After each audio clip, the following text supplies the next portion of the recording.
Hello, back again to do another unboxing and review. Today's video is going to be a little different than normal for two reasons. First, you might have seen the type of item I'm reviewing. Normally, if you watch this channel, you know I do smartphones, smartwatches, cameras, electronic gadgets, and sometimes collectibles and toys. But this time it's a food storage container. So you're probably thinking, what? But it'll make sense when I explain what the second difference with today's video is. And that's that this video is going to be in two parts. So the first part is going to be just essentially our normal unboxing review of this item, okay? But the second part is going to be a do-it-yourself, tutorial on how to make a really cool pistol or revolver case to store your firearm. So now, I'll put in the description. I'm going to go ahead and put timestamps, so if one of these parts of the video doesn't really pertain to you, you can use that to jump around to get to where you're more interested in. Okay, so without further ado, let's get this on the road here. This storage container comes from Rubbermaid. This is part of their Brilliance line. It's pretty new. I've only seen it on the store shelves like recently. I'm not exactly sure when it released, but it's current. We'll just, we'll go right into the around the box here. And it's not really in a box because it itself is a box, but there's this card that's in here, and then I'll take it out and we can look at the sales points and the things they thought worth mentioning. Okay, so let's get to that. Okay, so there we go, Rubbermaid Brilliance. Now you can see they say it's 100% leak-proof, guaranteed. Now, it's interesting that they phrase it this way. Most people would assume they would just say waterproof, right? But they went ahead and said leak-proof. And actually, I think there's a pretty good reason they did that. I'm assuming it's to kind of get in your mind because you're thinking I'm going to store food in here or whatever. Oh, and I don't want it to leak in my refrigerator or whatnot. So by saying leak-proof, it's kind of putting the idea in your mind what can happen if it isn't actually waterproof. Get it? So, okay.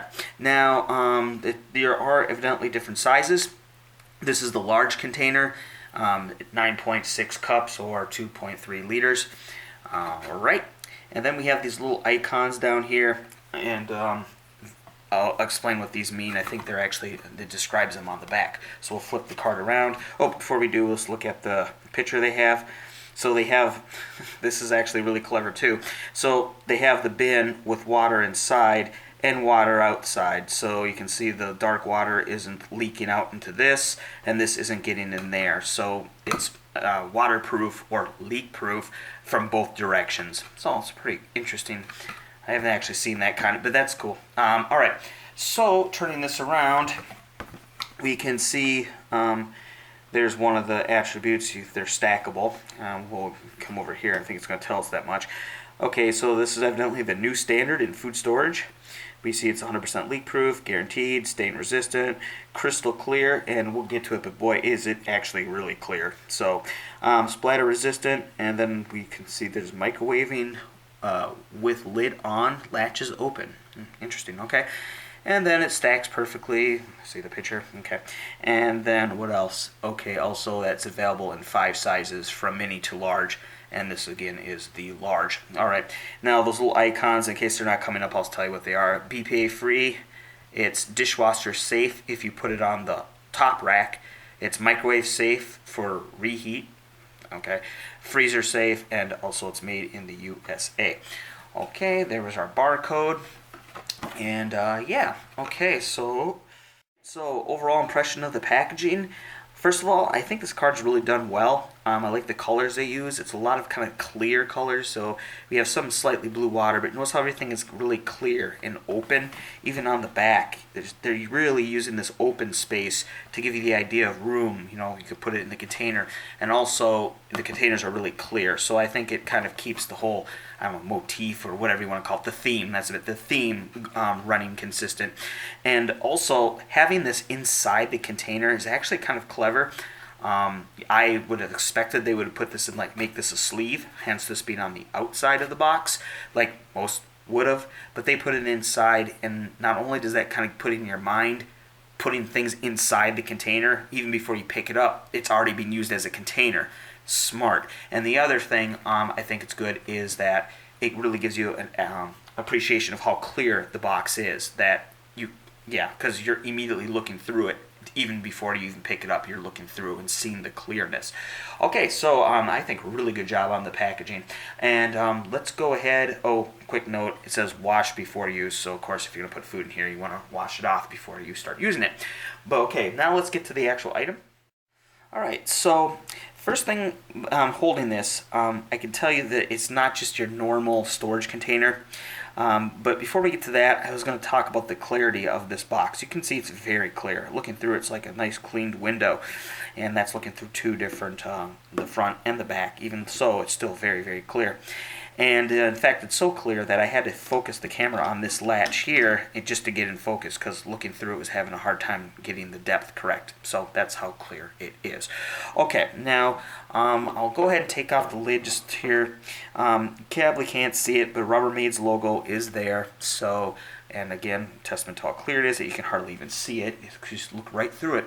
And we'll get back to the lid, but let's get to the bottom here. So here we are at the bottom.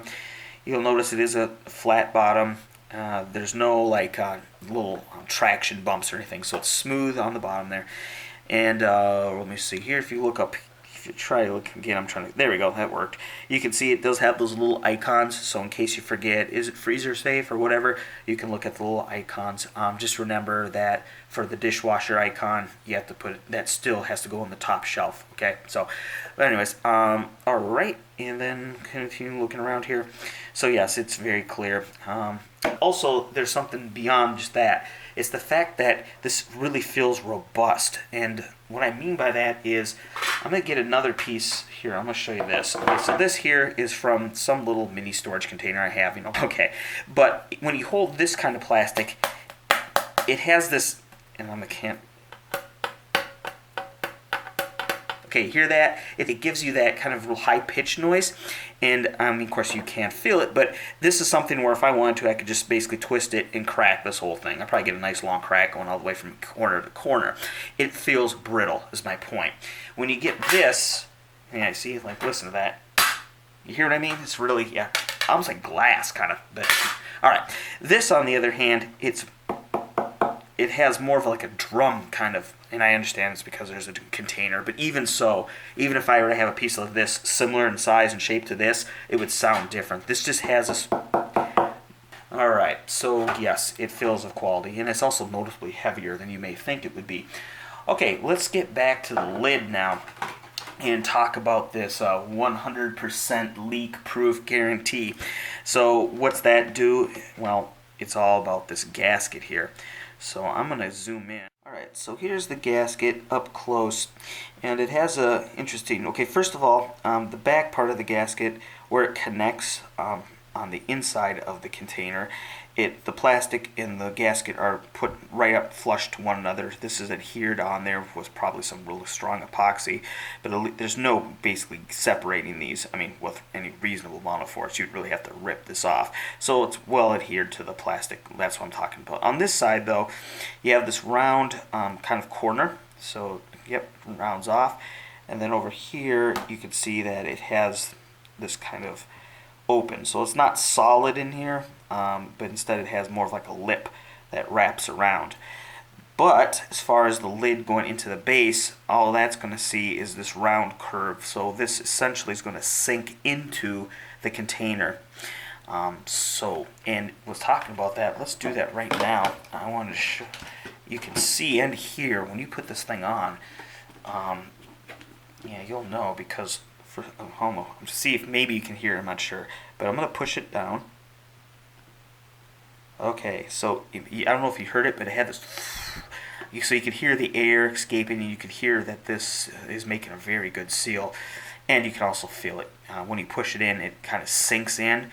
And if I let go, you notice it doesn't pop back up. So it's already, even without holding down the clasps or activating these, it's already made a seal.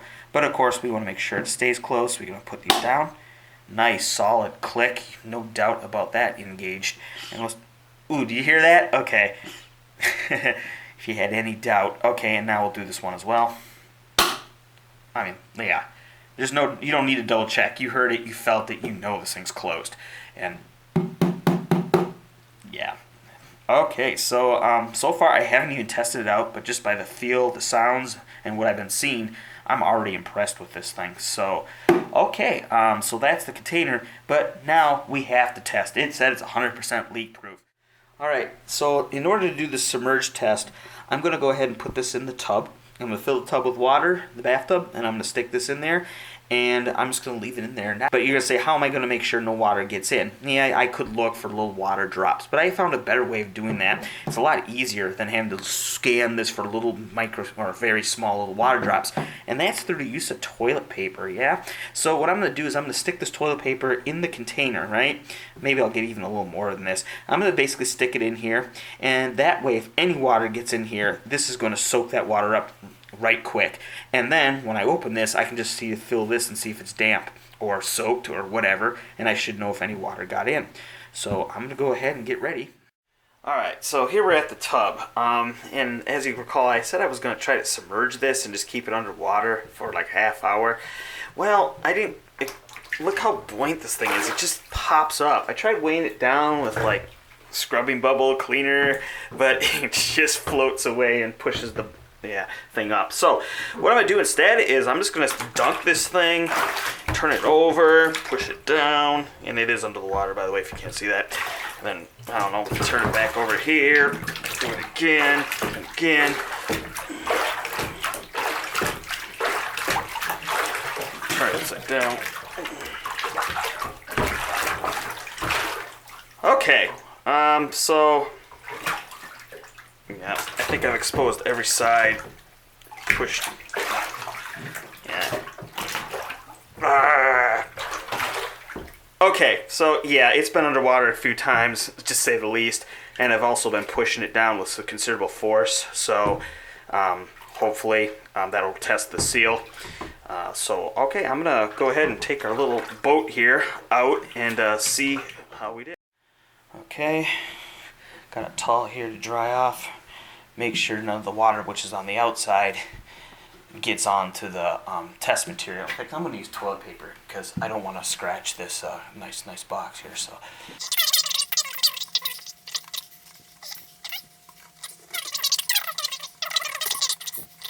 Now, I don't know if you're going to be able to pick this up. There are some drops, and I don't know. Oh, there you go. So you can see that little drop there. That's between this extended lip, which you use to open up the bin, and then the actual, but you can see that still outside of the seal. So there are a few drops in there, but they're not within the seal, which of course that's the important thing. Okay, so we could do a drum roll. Okay, here we go. So what I'm gonna do is I'm gonna open it up. I'm going to go ahead and drop the container down, pull the lid off to the side to make sure I don't get any drops from the lid inside. So there we go. Put it there so you can see me do it. There's the, I have to open the seal. And 1, 2, 3, off to the side. Okay, so we're in. Now, you can see the tissue. And yes, my hands are about as dry as they're going to get. Okay. And I'm going to pull straight up. There we go. So we're clear of the container so I don't get any of those little drops we saw on the lip on my hands. So now let's fill the tissue. Whoa, ho, ho. It is bone dry. So congratulations, Ben, you did it. Alright, so before I conclude this portion of the video, I wanted to make it clear that I have not used this for storing food. I have not put it in the dishwasher. I have not tried to microwave food in it. I have not done, left something spoiled and then had to clean it afterward, okay?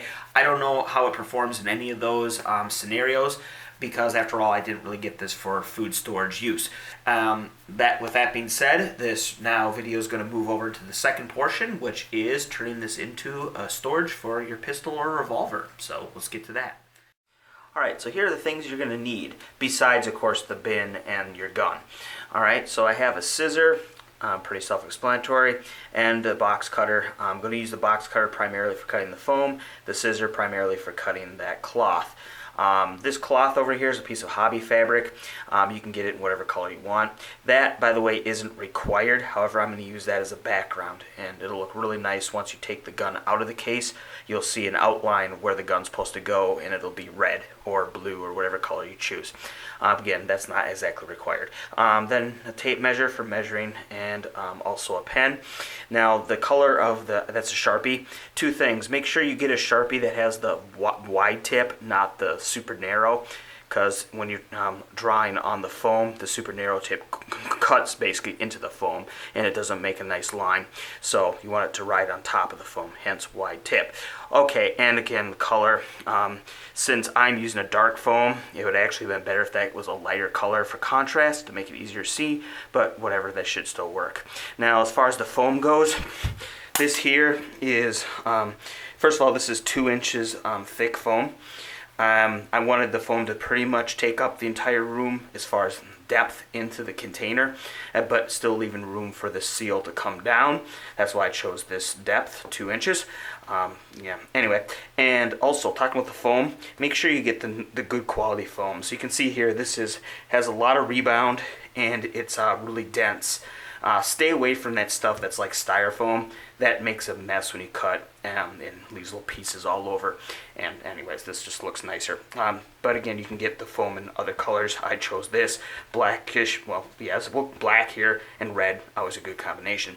Okay, so I'm gonna start tracing and cutting and all that, and measuring, and we'll take it from there. All right, so I got the background felt cut. You'll see I left it a little long on the corners. I'm assuming that will work well for anchoring, so when the foam lays on top, it'll better hold the felt down. Alright, so I got the foam block cut out, and I test fit it inside the container. Notice I used the corner of my piece of foam. That way I only had to cut 2 legs of the rectangle, because the other ones are factory cut, and hence a lot more square than I would have been able to do. So, looking good so far. One thing about the foam, make sure that when you're measuring your length and width, that you take into account that the container sides are tapered. So on the bottom, it's narrower than it is as it comes closer to the top. So I just kind of took an average. So instead of measuring the bottom or the top, I measured in the middle of the container to figure out what the length and width would be. Also remember, you can always cut more off, but you can't put some back. So you might want to cut air on the size the bigger, and you can always shape it. And of course the foam is somewhat, you can kind of stuff it in there if you're just a tad bit too big. Alright, so now next thing to do is to go ahead and do the trace out for the firearm. And also I did the cutting out the block first before I did the tracing of the firearm, because if I didn't do this part right, there would have been no sense of doing all the tracing of the gun and then having to throw the whole thing away when I messed up these 2 cuts. So I'd recommend doing this first, and plus it's easier to manipulate when it's smaller. Alright, so I'm done with the tracing. You can see I also decided to do an extra magazine in the lower left corner there. So one quick tip on this, make sure you have a can of gun cleaner with you in case you get a little of the Sharpie marker on your gun. You can just easily clean it off. The sooner the better. Alright, so I went ahead and cut out the rough shape from my tracing. First thing is, I would recommend I only had this, see, the blade isn't all that long. If you have one of those where the blade can come up more, one of those where it's like you snap off the blade however long you want it, I'd recommend that, because you can cut all the way through in one stroke, as opposed to having to hacksaw it like I did with this. And you can see some of the rough edges because of that hacksaw motion. Now, obviously, I cut this while the foam was outside of the container. I'm cutting it on this cardboard box so I don't end up cutting my floor. Okay, so now the one thing I've noticed is once you cut out these big shapes, the block isn't obviously as solid because it has big holes in it now, and it tends to squeeze in. So without this pushing the sides out, you can see we're getting, so I'm going to have to, I guess, maybe trim the edges so that the foam block's a little smaller, and hopefully then these little squishing points will disappear. Hopefully, anyway. Alright, so this is becoming much bigger a project than I thought it would be.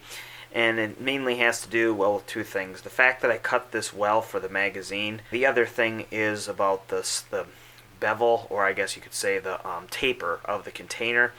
As we talked earlier, the bottom is narrower than the top. So I've had to kind of cut these, trying to match. If you look at that, you can see I'm trying to match the edges of the container. So, and So anyway, as far as the mag well goes, if I continue to cut off on this corner, it'll give it more slack on this side, and hence this bottom part will push out and sit more flush against the bottom of the container, which would obviously look a lot better. However, it seems that no matter how much I cut out, because there's a hole here, it kind of pushes up. So best thing to do is just keep the magazine in this slot, and that'll kind of push this down and make it look a lot better. So at this point, I could keep cutting, but I'm just going to go ahead and start putting it together, and we'll see where we're at. Alright, so I got it done. Yeah, there was a lot more trimming, but I think I got it to a point where it looks pretty good in there. And the little spots, like I was pointing out earlier, here where it doesn't quite come flush, you can see how it kind of bows up a little. That's not so much an issue. I realized once you put on the lid, because of the gasket, that you won't even see this. So with the lid on, you won't even see that. But even without the lid off, I think I did a pretty good job. Like I said earlier, if I had, and if you want to do this, get the longer box cutter blade, probably would have looked a little cleaner than right you see there. But for just using a box cutter and a scissor, and this being the first shot at it, I think I did a pretty good job, and it came out pretty well. So it is nice and snug in there, so it's not going to just slide. I mean, well, it really couldn't go anywhere except maybe what, half inch or maybe 3/4 an inch up, you know what I mean? So it's not going to really slide, but even as it is now, it's sitting down in there nice and tight. You could probably cut this out a little more to have it be a little easier to get out, but I mean, all you have to do is just grab it back here, right? So, yep, and the magazine fits in there well, and obviously it looks a lot better with that magazine in there, but as it is, it's pretty nice, and with the cover on, it looks really good actually. So, yeah.